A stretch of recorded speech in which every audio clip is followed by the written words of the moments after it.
မ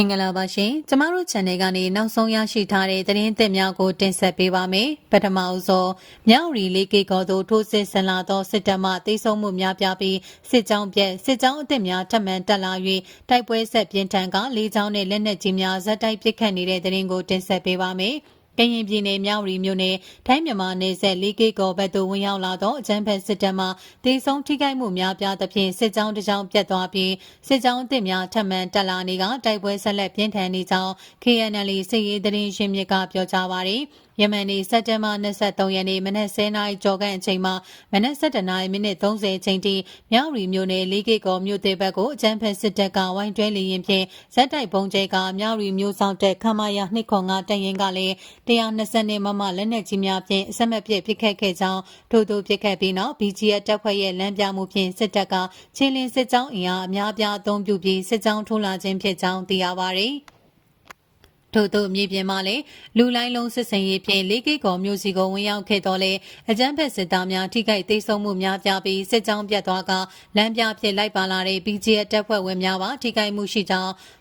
သို့တော်လည်းနောက်ထပ်ထပ်မံ၍စစ်ကြောင်းထိုးလာသောကြောင့်တိုက်ပွဲဆက်လက်ပြင်းထန်နေကြောင်းသိရပါသည်မနေ့ကစစ်တပ်စစ်ကြောင်းတစ်ကြောင်းပြတ်တဲ့ BGF တချို့လမ်းပြဖြစ်ပါနေတာတွေပါထိခိုက်မှုရှိတဲ့ဒီနေ့မနက်9:00နာရီလောက်ကလေးကလက်နက်ကြီးမစ်ဇိုင်းထုံးတွေပစ်ထုတ်ပြီးစစ်ကြောင်းနောက်တစ်ကြောင်းထပ်တက်လာလို့တိုက်ပွဲဆက်ဖြစ်နေတယ်8:00နာရီလောက်မှာထီးမယ်ဝါကီရွာဘက်က Jet Fighter နဲ့နှစ်ကြိမ်လာကျဲတယ်လို့သိရတယ်ဟု KNL စစ်ရေးသတင်းရင်းမြစ်ကပြောကြားပါတယ်အကြမ်းဖက်စစ်တပ်၏ဝိုင်းတွဲလေရင်ဖြင့်ဘုံကျဲတိုက်ခိုက်တမ်းများလက်နက်ကြီးများဖြင့်အဆက်မပြတ်ပစ်ခတ်တမ်းများကိုထိုင်းနိုင်ငံမဲဆောက်မြို့နေဆက်အထိကျေလောင်စွာကြားရကြောင်းမဲဆောက်မြို့မှနေထိုင်သူများကပြောပါရယ်လက်ရှိမြောက်ရီမြို့နယ်တွင်သို့စစ်တပ်ကထိုးစစ်ဆင်ရာမှာအကြမ်းဖက်စစ်တပ်ကစစ်မှုရန်တပ်သားတပ်များကိုအဓိကအုံပြုနေခြင်းဖြစ်ပြီးစစ်မှုရန်တပ်သားတပ်များကိုမူရစ်စေဝါများကျွေးကလူလိုင်းလုံးဖြင့်ထိုးစစ်ဆင်နေခြင်းဖြစ်ကြောင်းကရင်စစ်ရေးသတင်းရှင်မြစ်ကရှင်းပြပါရယ်